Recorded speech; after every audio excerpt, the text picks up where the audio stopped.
All right, welcome everybody to another Egin learning and sharing event.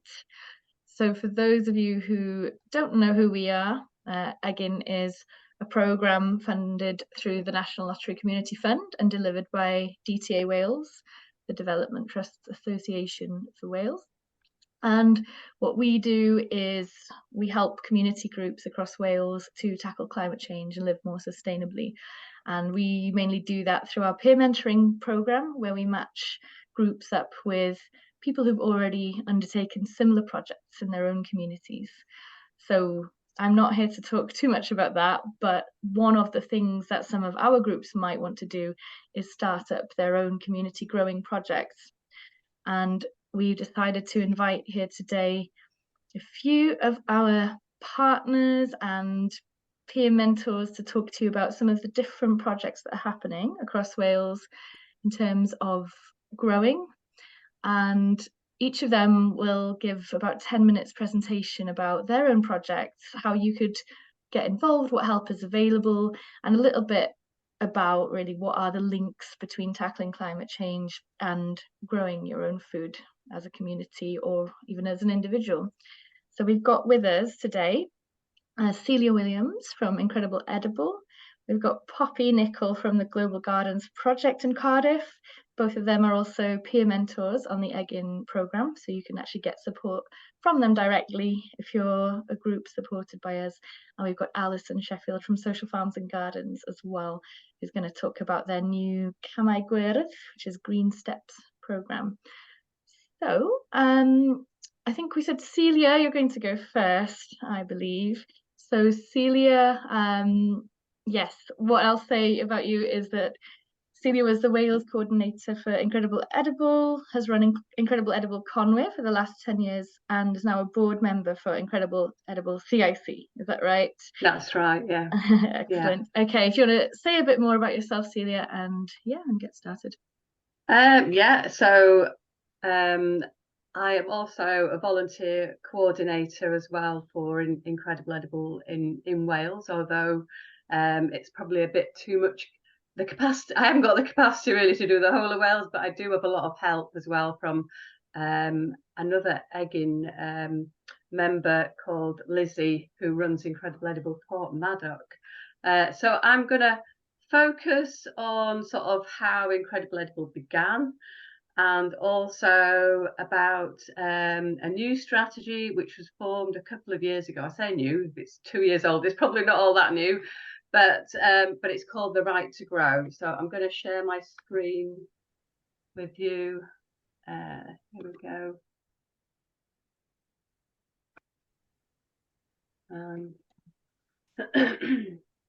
Oh. Let's hope that's working. Yeah, so there we go. I hope you can all see that. So as most people, I think, know the story of the two ladies who began Incredible Edible, Pam Warhurst and Mary Clears. They started a garden revolution back in 2008 by growing food in places that most people would ignore or just walk past because it was just an unloved space, like grass verges, or a planter in the middle of town that nobody was using anymore. And it really captured people's hearts and imaginations, not only because of growing food in unusual places, but because it was about kindness and sharing. And it was about bringing the community together over food, and also about the potential to help people and places flourish and grow as well. And it's also, for me, is a source of gentle activism, because you're out there in the public, people are asking you what you're doing, why you're growing food, on this verge. And that generally they are very supportive of it as well. But we do tell them, that it's about growing your food more locally, because obviously this is going to help with climate change. If people can, have better access to local food, then, this is one way of doing it. It's distinctly about keeping things local. And also, as you can see, the spread is very global because there's 150 groups in the UK and 600 worldwide, with some as far away as Argentina, Japan, New Zealand, France as well. And each group takes on the name Incredible Edible and their locality or their street, or if it's in Wales, it's Bwyd Bendigedig, as in Bwyd Bendigedig Conway, Bwyd Bendigedig Porthmadog, and several others that I could mention. Centrally, yeah, we're Incredible Edible CIC. There's a board of directors, 10 people, there's an administrator, and then there's 5 IE group leaders that act as kind of reference points for local geographic areas that people can get in contact with if they want to start a group. Yeah, so there's 5 of us there to do that, although, as I've said before, my area is quite large. But it's all about getting out there into the public realm. The Incredible Edible ethos, as well as if you eat, you're in, is something like just do it. Don't wait to ask, just get on with it, because that's what they did in Todmorden. However, although this does work in some areas, many groups have found that they were getting caught up in red tape around areas that were considered public realm. And I'll just flick on to the next slide if I can. There we go. So it left them unable to get on with what they first got really, really excited about and what they wanted to do in the first place. And this red tape could go over weeks and months and leaving everybody really frustrated. But having said that, it doesn't happen everywhere, because it doesn't happen in Conway, because Conway were very receptive. But any case, either fast forward from 2008 when the story started, or going back 2 years to 2021, there was a massive realization that people really needed to get out there, be in nature, grow their own food, because of what we'd all been through. And I won't mention what that was. Can I just interrupt you? A couple of people have just said they can't see your next slide. Yeah, so as I said before, yeah, there was this massive realization that people needed to get out there and grow food because of what we've been through, because, you know, particularly with mental health, and people suffering with social isolation, and also this lack of space to grow and allotments. And because you can't rely on goodwill from local authorities and town councils, so the Incredible Edible CIC came up with a strategy to help people to get out there and grow and to do their bit for climate change. And it was called The Right to Grow. And if you go on the website, this is what you'll see if you click on Right to Grow. And there's lots more information about it on there. So what would this look like if it was happening in all our communities? So I'm just going to click on the next slide by this very manual process. There we go. So this is a bit of a potted kind of story of what could happen. So it starts off with what is the right to grow. So it's a vision for our communities, and it's supported by a new law. However, this new law, we're still working on it. We've tried, and I'll explain in a bit what's happening with it there. So with this new law, it would be supported, it would be about the public land being made available to community groups for free, without complex leases, without jumping through hoops.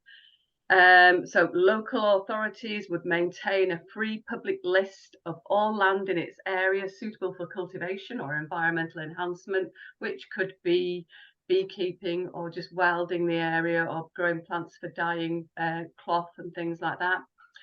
Authorities will be required to issue a certificate of cultivation to any community interest group that applies to use the land.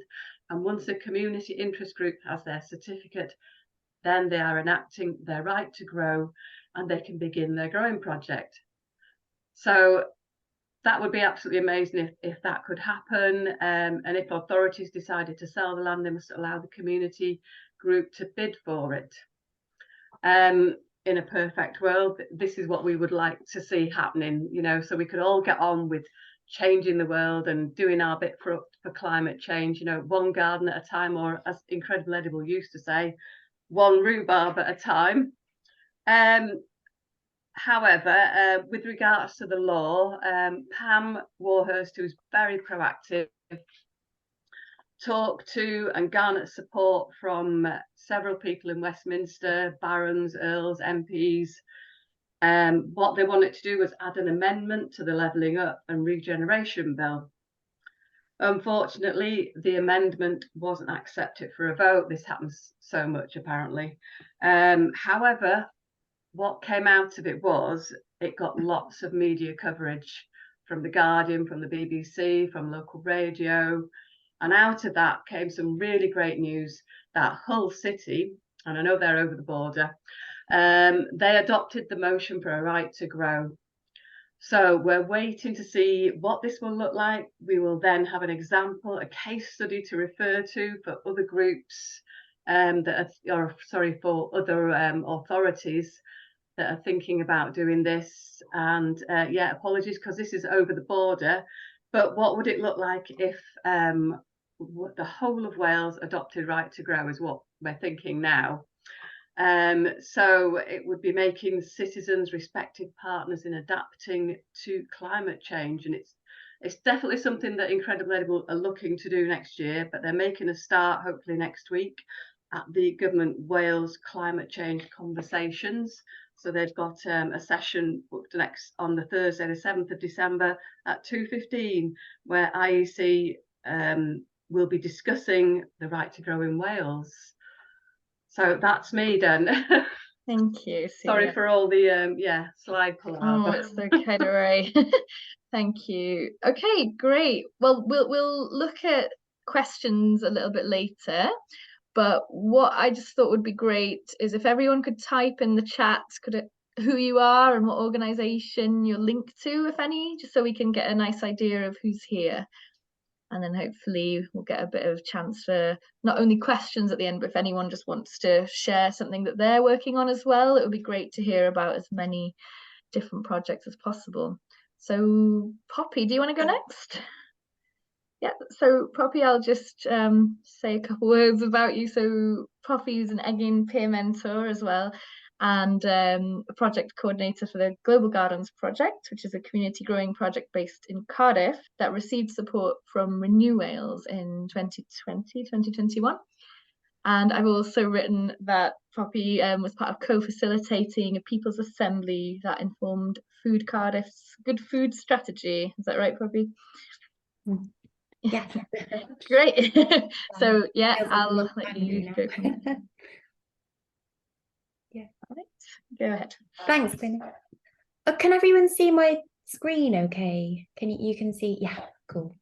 So yeah, my name's Poppy and I'm involved in a community growing project in Cardiff called Global Gardens Project. So we're based on an allotment site, quite central. If anyone knows Cardiff, we're really close to the Gabalfa roundabout and the Heath Hospital. We're also in an area that's quite a young neighbourhood. So Cathays, Gabalfa, there's a lot of students, but also young families. And quite surprisingly, actually, although we're quite close proximity-wise to Butte Park and the Heath Park, according to the Welsh Index of Multiple Deprivation, the area that we're located in is considered deprived in terms of access to green space.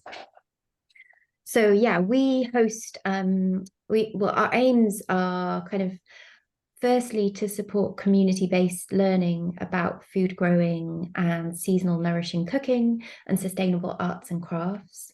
And secondly, as a community project, to create opportunities for people to come together and connect both interculturally and intergenerationally, as well as connecting to nature. So those are kind of our main aims. And we try to meet these aims through a range of activities. So this includes our regular twice weekly volunteer garden sessions, which are open to anyone living locally or not locally to come along and get involved in food growing and maintaining the space. And at the end of each session, we encourage people to take home some produce. And then we also this year have just received a bit of funding from the local NHS cluster to deliver some social prescribing sessions. So that's really exciting for us. It's kind of a new activity that's really reaching out to people who might not otherwise think to join a community garden. So they're dedicated sessions led by an experienced occupational therapist alongside a gardening support worker. Then we host something actually which came about through the Climate Action Programme, which we received funding through the lottery in 2020. We'd hosted a couple of workshops on natural dyes and using sustainable fibres. And yeah, there was a real interest in the group of regular volunteers to learn more about how to make, not only how to make garments and use textiles to make garments, but also how to mend. So yeah, we've this has kind of developed into a making and mending club, and we now host regular sessions on supporting skills in darning and sashiko techniques, but also growing and processing fibers like flax as well as natural dyes. And then more recently we've been developing like a play area for forest school, and we host a range of courses and workshops.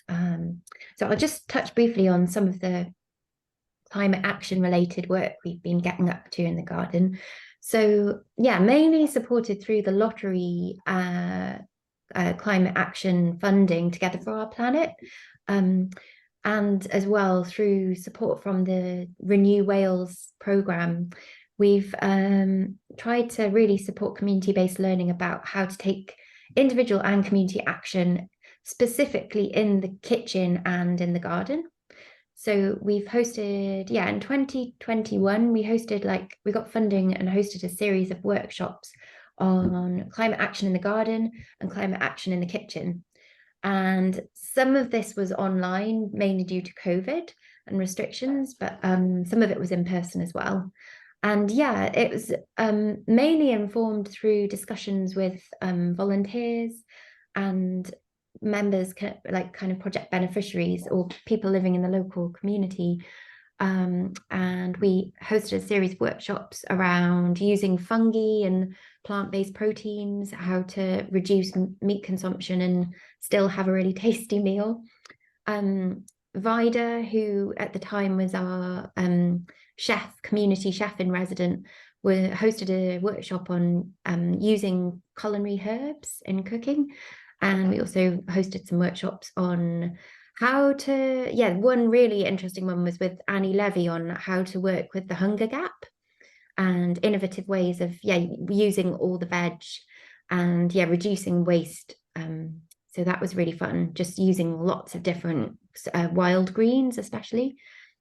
And we also had a really interesting workshop with the Compost Mentis composting cooperative based in London, and they have some microscopes and they've got a lot of experience of looking quite up close at soil and compost. So they helped us explore our compost heaps and our compost toilet, human manure, and kind of learn more about how we can improve our systems. So that's like an example of some of the workshops that we've hosted. And we've also hosted like a grow your own and a permaculture design course in collaboration with Shift Bristol, as well as a course focused on not only like planting trees, but how do we care for the trees after planting. I have 4 slides. It was really hard because I feel like it helps it's with okay. seeing the images. But these are some images from some of the climate action in the community, which are more event-based activities. We were really lucky to get some funding for some artist residencies, 2 of which were for early career artists. So it's been really exciting working with artists and kind of exploring how, looking at different ways at our community garden, how that can kind of bring new insights, but also bring more people to the space. And I've been learning more about seed saving. So yeah, we hosted a series of workshops with different chefs, looking at different ways of working with peas and incorporating pulses into dishes, and also, yeah, just learning about the nutritional benefits of pulses. And then also as part of that program, we kind of tried to activate a planetary pledge within people. We tried to encourage people who are volunteers and people connected to the project to take a pledge for the planet and share it. So some of these images are on our garden fence now. So it's just trying to like open up conversations around individual actions that we can take to, hopefully to play a role in taking climate action. The final was just a reflection, the final slide. So drawing upon permaculture design principles, I was just thinking about how we can take climate action from the context of a community garden. I feel like seed saving is a really important dimension of this, but also working to source local seed if we can't save the seed. And the Wales Seed Hub, that's really exciting. And then there's also other local seed or regional seed companies like Real Seed or Vital Seed. And also from a human perspective, I think we've really tried to recognize and value the diverse skill sets found within the local community, or what interests are held within the people engaged, and just to really run with that. So I guess having regular spaces for discussion can help with that.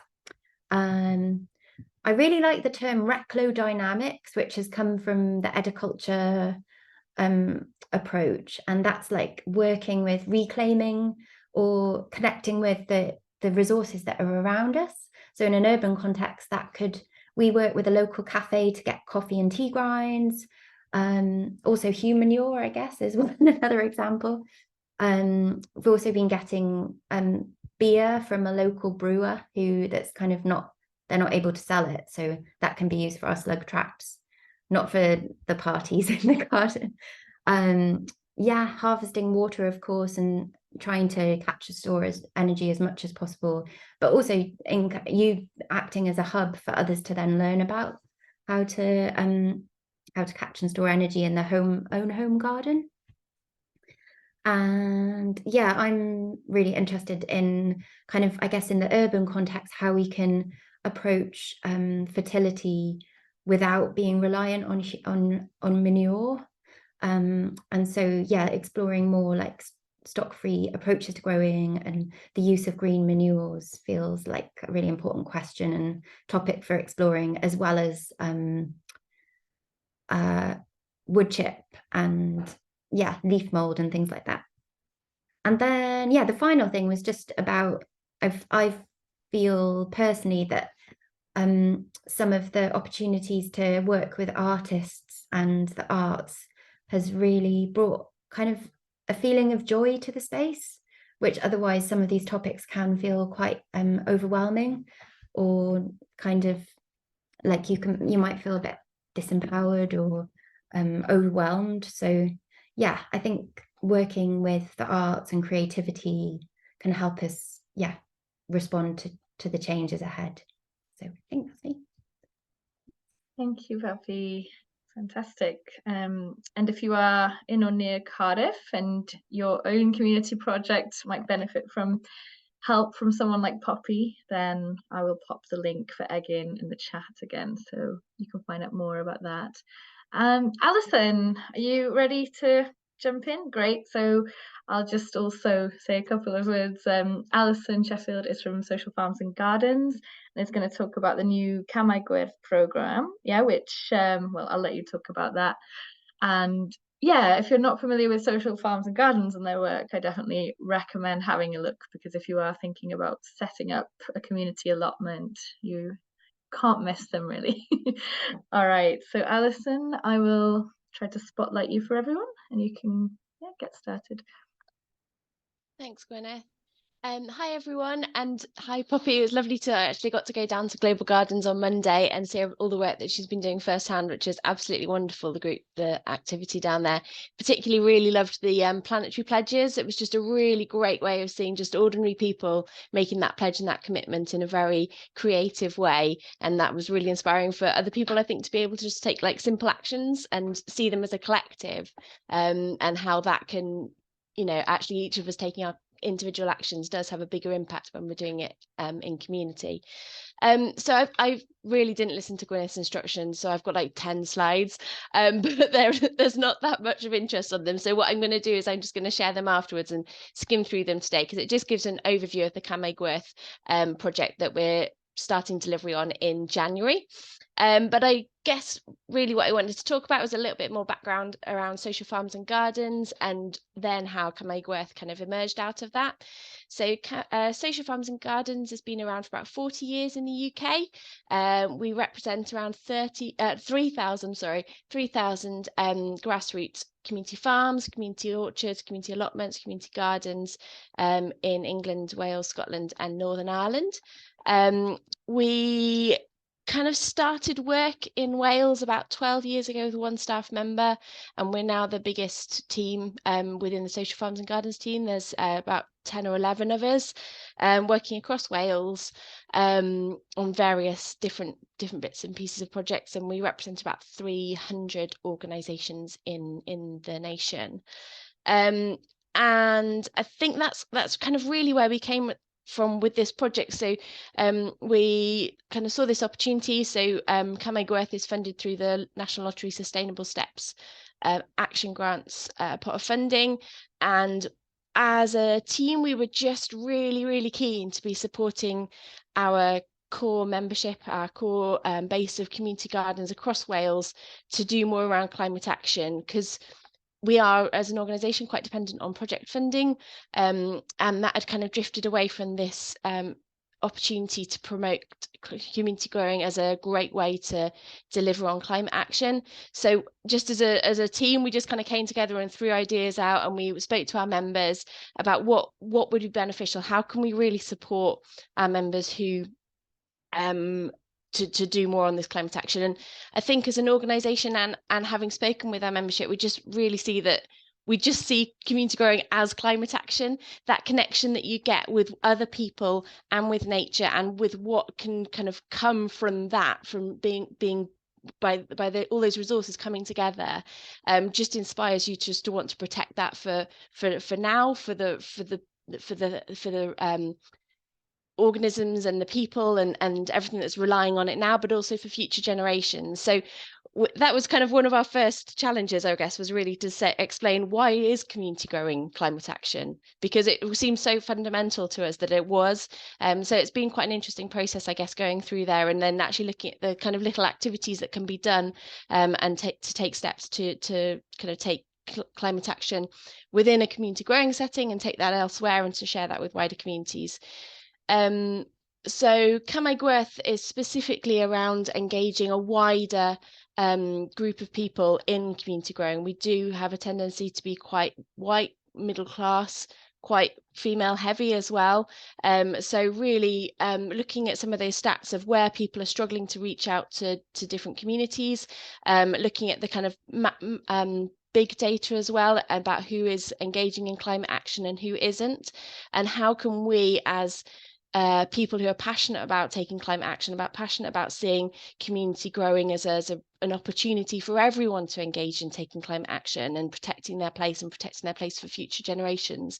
How can we reach out to more of those people? So as Social Farms and Gardens kind of does, we take a kind of community asset-based approach to our delivery. So looking at which community spaces are doing great work, places like Global Gardens, places like Incredible Edible up in Conway, and what are they doing and what practices can they share with others? So kind of similar to the Egin model as well, though we've got slightly different targets around specific things that we'll be doing, but we're working together around some of those bits and pieces. So we're currently looking at who our champion sites might, actually I've just I'll skip through some of these pages here. So we're going to be, the project's based on champion sites, so taking those organisations that are doing great work already, and enabling them to share that with others, whether that's with organisations who are supporting specific beneficiaries in their locality already, or whether it's about sharing their expertise with community growing sites in other areas in Wales, who can then deliver some similar activities within their own locality. So I'll share these slides later because it just kind of goes through, but specifically these are the groups that came up, who people not engaging in climate action as much as we'd like to see. Obviously, you know, all this, I'm always a little bit dubious about kind of mass categorizing of people, because there's loads of different reasons and loads of people falling into different spaces. But actually that's going to be our specific groups, and it helps to kind of direct our action a little bit. So we're going to be targeting over 3 projects, or working over 3 projects around wide low level engagement, so about that changing mindsets, longer term engagement with specific groups around kind of making it happen and giving people the confidence then to share their learning elsewhere as well, and a specific focus on CSA. So not all community gardens grow food for consumption. Not all, it might be kind of like a side product of some of the things that some of them do, but some of the organisations, I think Kai Fallon and Kai Tan have both been mentioned in the chat already, specifically around growing food to enable people to live lower carbon lifestyles by having food that's been grown in their local area, that's supporting their local economy, that's reinvigorating soils and supporting biodiversity where they are. And so there's going to be a specific stream of work around CSAs and supporting them to reach out to more people, and to specifically reach out to people who are on lower incomes and maybe have traditionally not seen that CSA and local fruit and veg is something that they can access. So really, it's kind of really concentrating some work on that. Normally we would focus on outcomes, but I'm quite excited by some of the outputs of this project. So it'll be very much open source, open and sharing everything that comes out of this. So some of the resources that people design and capturing the stories of what people are doing. So we'll be sharing them on our website, and we'll hopefully be able to share them on the Egin website as well, and those action pledges as well. And just making sure that everything that's coming out of it is being communicated more widely so that other groups can learn from it as well. So yeah, just some of the ways that we're going to be working with Egin. And then if you did want to speak to us about getting involved, then give us a shout. Great, thank you, Alison.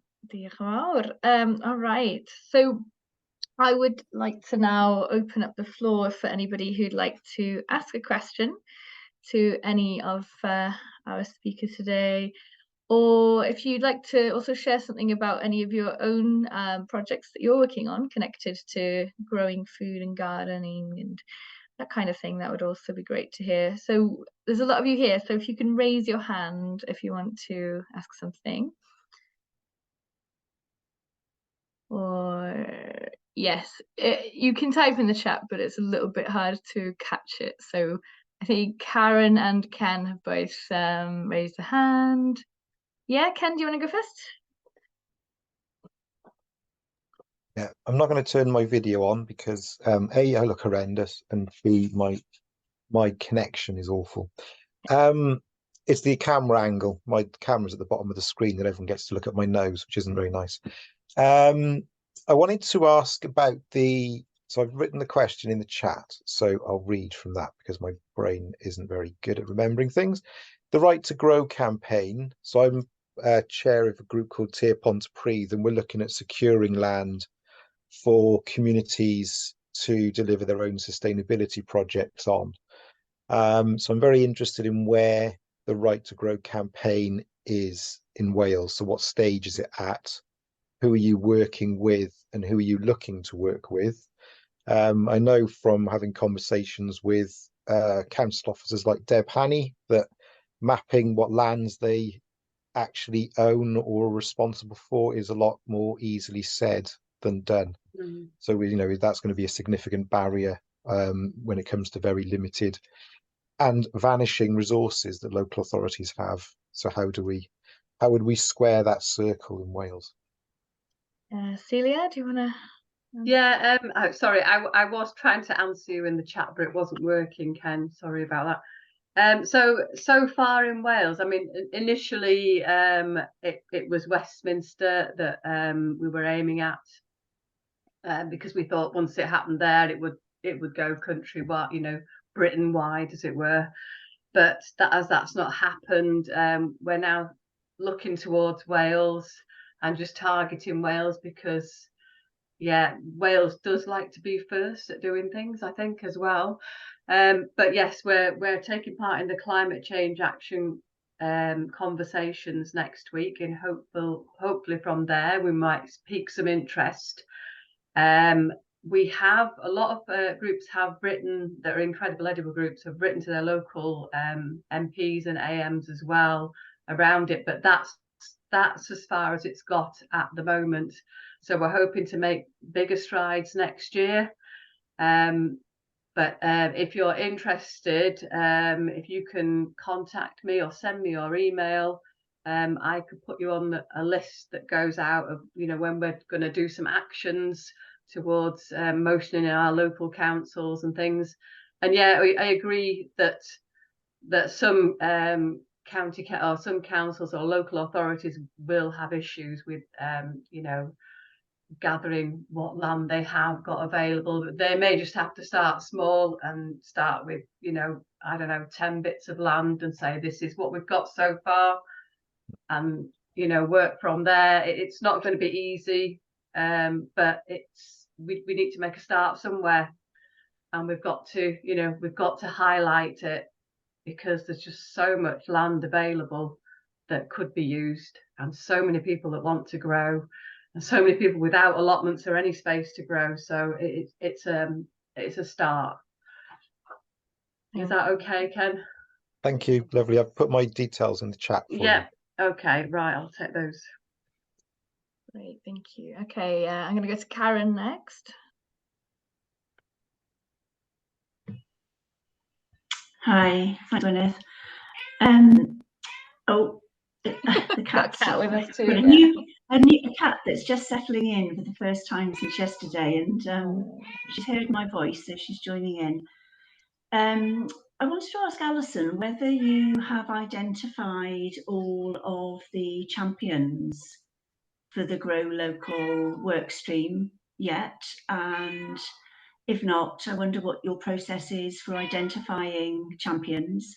One of the hats I'm wearing today is that I coordinate growing and volunteering at a community garden. We've got an acre of land in Pembrokeshire, and we're growing food for Pembrokeshire Food Bank, and it might be something we'd be interested in having a conversation about, or potentially with a network of other community growers in Pembrokeshire. And I'm seeing Vicky is here, Vicky Muller from Group Resilience, and you know, there's a quite a growing network of community gardens in this part of Wales. So I'm just interested in how that conversation could progress. Yeah, absolutely. So we've identified some from our membership.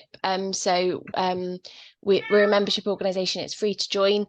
So we use that as kind of a resource as our first port of call. So do join on there, and then we're more likely to know about you, and I would recommend that to anyone. So we've got some that we've identified who we know are doing good things already. But we're sending out a survey next week to identify who else might be suitable to join on that. And it is going to be a little bit dependent as well on beneficiary organisations and what they're looking for and what community growing sites can offer. So it's going to be a bit of a matching exercise. But yeah, great. So yeah, I've obviously got your contact details there, I think, or I can get them. So we'll make sure that the survey comes out to you as well. Lovely, thank you. Thank you from me and the cat here. Yes, thank you to the cat for the contribution. Thank you. Okay, I've seen Vicky. You've got your hand up next. Yeah. Hi, yeah. You're involved with quite a few new community gardens in Pembrokeshire, as said, and our organisation focuses on the ones in urban areas where the need is most intense. We have partner organisations setting things up in more rural areas. And the focus is always exhilarating and interesting, and every time it seems to be different. Every group is different. The urban areas, people are often have very little background experience to draw people together who haven't worked together before, from divergent kind of backgrounds, some with no background skills, some who are used to running. So everything's unique. In some cases, we're basing it around a council estate, so their capacity is not high, and people start from different positions. So in one council estate, they're starting with a shed which they use, and they're planting all around the shed. They can have socials there, and the children have built an extension to the shed, the den. So it's in another place, it's where there's a great deal of deprivation. It's based a lot around cooking, with some growing. So there's a weekly cooking together because people are hungry. And in another area, there's a huge team who've taken their garden on within almost immediately, and set up a committee and running it superbly, sort of showcase one, which is Park Heilig and West. Just to say that it's an exhilarating and interesting journey, and no two alike, and you just have to respond to the people you're with, and sometimes just to fight off people who want to tell everyone what to do. That is, who are paid in paid roles and think their job is to manage. No, because they come from the growers, and then we'll ask your advice when they need it. So each thing is unique. I think that's enough from me. Thank you, Ricky. It was a little hard to catch everything you funding. said there, but yeah, I think I got the main idea there. And if you want to share, if any of you want to share any more about your projects in the chat as well, feel free to do that. So I see Deborah, you've got your hand up as well. Hi all, yeah, it was just to come back, Ken, just to advise that we've elevated the sort of discussion around, so I'm from Rhondda Cynon Taf County Borough Council, and the fact that we don't have a list of available land parcels at this point. We've raised that, and we're fairly confident that within a period of time that should be made available. But in the interim, if there are any community organisations within Rhondda Cynon Taf, they can come to our team with an expression of interest for a particular land parcel. We'll check if it's in the council ownership. And as long as we can identify that parcel of land, we can run that through a process that we have with our corporate estate colleagues. So whilst at the moment there's no list available, there is a process and an opportunity and a communication channel that we've clearly set out with our corporate estate colleagues to support groups through that process. And that was just, I just wanted to say, I very much obviously feel the sort of some of the challenges of accessing land. I'm assuming most local authorities will now have climate change strategies, and very much the sort of focus on working with communities in both the voluntary sector and with residents to try and do everything that everyone is talking about today, which is, you know, live more sustainably and look at what assets we have to bring into use to enable us to do that. So yeah, I think use the climate change strategies as some leverage as well. Thank you, Deborah. Okay, yes, Celia, you want to add something? Sorry, I just wanted to ask Deborah if I could have an email, or maybe so that I could have a chat with her about it, just to see what it looks like in Rhondda Cynon Taf with the process. You know, because it's just great to have, you know, a county that's already thinking that far ahead. And it could be something that could be replicated in other counties, if you wouldn't mind sharing information. Yeah, I think I've put my email address in the sidebar, Celia. So please feel free to give me a quick contact. Thank you very much. Thank you. All right, great, thank you. Did anyone else want to ask a question to one of the panelists or to share anything?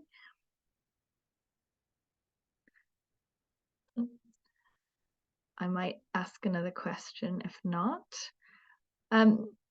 Yeah, I mean, we're probably a group here of quite a lot of people who are already quite heavily involved, I get the feeling, in climate action and gardening projects. So what I wanted to ask was kind of going a little bit back to the drawing board, but I was wondering if any of you would be willing to share anything else about any of the challenges that you've faced so far in doing this kind of work, and I think what you might have done to overcome them.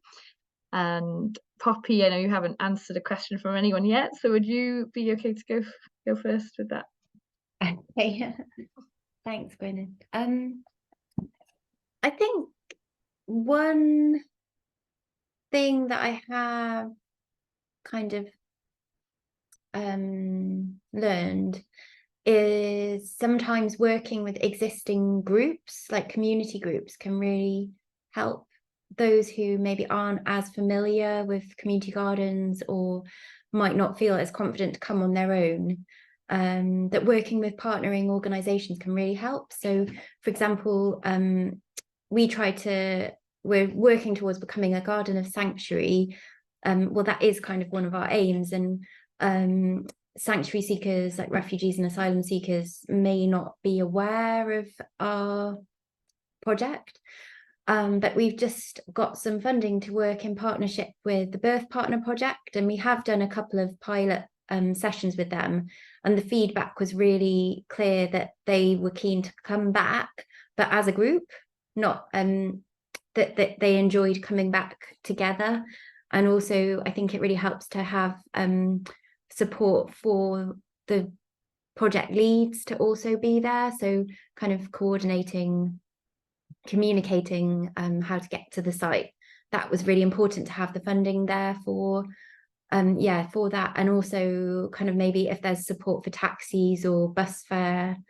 I think as well there's a big question around digital inclusivity, and for example, we do a lot of work on social media to promote project activities, but for people who aren't already connected, there does feel like there's a bit more work to be done on the ground.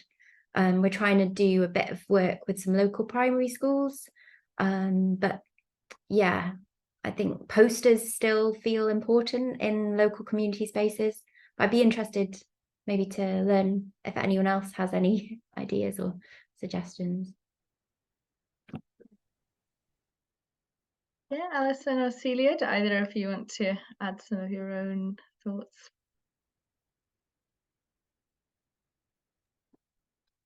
With regards to Cymdeithasol, we haven't started delivery yet, but I think that's one of the things that we are really conscious of is the lack of diversity within one within our team for a start, and also within community growing spaces.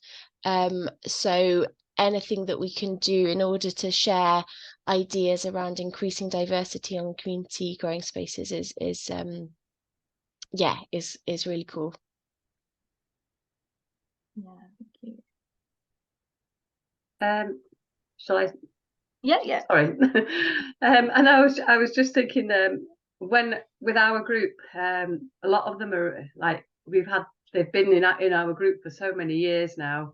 They're very confident, and then when somebody new comes, if they come on their own, it can be quite sort of they can feel really sort of shy all of a sudden, and then it's a bit much for them sometimes, and then they might come another week and then they don't come, and I'm not quite sure whether it's because maybe we're a bit overwhelming sometimes, or is it for other reasons. But I think what we're thinking now is we'll assign them a buddy to work with, so that they've got somebody to sort of work, go up to, hi, what are you going to do today, and they can take charge of the new person. Otherwise they get a bit lost in the everything that's going on. So that was kind of something that's come out of last year. We're a very diverse group though. We have people from every age, every gender, and everybody just seems to get on with it. But just occasionally we feel like we're a bit sort of, I don't know. It's hard to describe really, but yeah, they're a little bit shy, some people, and we feel like they need a helping hand to help them with the gardening. Thank you. And Ken, you wanted to add something? Yeah, just on the when we started Riverside yonks and yonks ago, one of the challenges we thought we would have would be in engaging minority ethnic groups, but it wasn't an issue. They were really, really keen to get access to a growing space. I think there's a cultural challenge in communicating kind of voluntary sector as a concept sometimes to people who've come from different countries. It's not something people are generally familiar with. They're used to being part of a community, but we have quite siloed mindsets when it comes to different sectors in the UK. We think of private, we think of voluntary, we think of community, we think of public, and often those silos don't exist in other people's backgrounds. Invite people to join a community group is in itself a barrier because it's not something that makes sense, whereas inviting them to be part of a growing space is a different proposition. I remember when we were helping, we had a meeting, we invited people to come in to an engagement event, and we asked people what they wanted from us, and they just said, we want access to cheap, affordable food. That's what we want. So we took a group of people to London to visit a food cooperative, and it was their project. They set it up and they ran it with support from the food co-op network. And Riverside Market had very little to do with it, and it was successful for 3 or 4 years until they decided to go off and do different things and start their own businesses and what have you. And it's just about thinking about different ways of engaging rather than this is our project, come and join us as a volunteer. It was, this is a space you can come and use, and it was a different proposition. So I'm not sure if that helps or what have you. Yeah, thank you, Ken. And yeah, I mean, it seems this is a conversation that is often going on, isn't it? It's how to engage people, what language to use, and I think often what I'm hearing is, there's a lot of mindset shifts that also need to happen from us. We can't just say, hey, come and join this group and expect everyone to just drop everything. We have to make it appealing as well. Yeah. Okay, we've got maybe a couple of minutes left. Does anyone want to ask anything else, add anything else? I've got another question for Celia, if that's okay. Yeah, all right. So when I was writing an article over the summer, and I noticed that there aren't that many incredible edible groups in Wales. So if you're going to be working on this and organisations that have lots of groups as part of their networks to give you that that weight behind the campaign.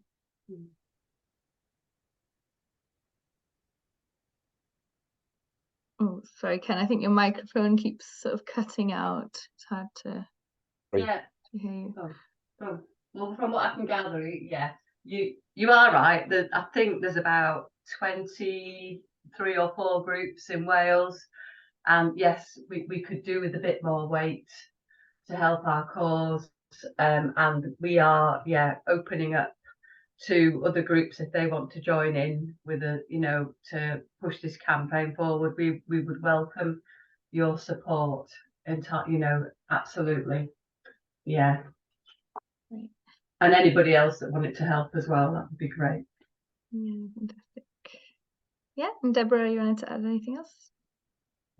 Yeah, I just wanted to, one of my colleagues, Sam Evans, he's recently left our team. He was the Sustainable Food Coordinator for RCT, and I know he's just joined Torfaen in a regional role. I don't think he's on here today, but again, anyone in the Torfaen area probably got an ally there.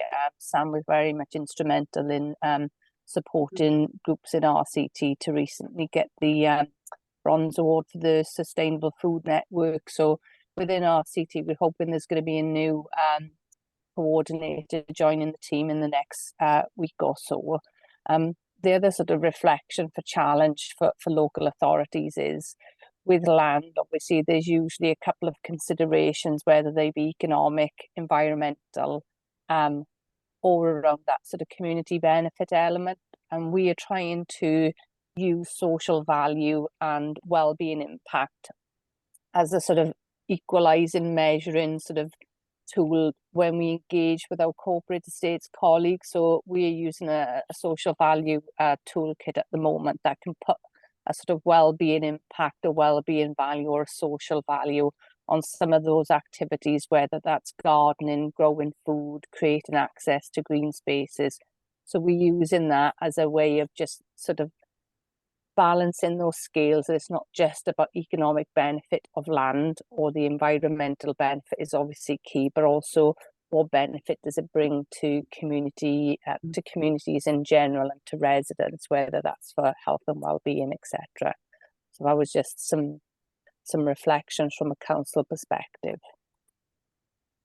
Thank you, Deborah. Well, I'm going to stop the recording now, but I might leave the room open for a couple more minutes if anyone else wants to make sure you've got each other's contact details, because I think there's quite a bit of messages in the chat there that you might not have caught. All right, so thank you.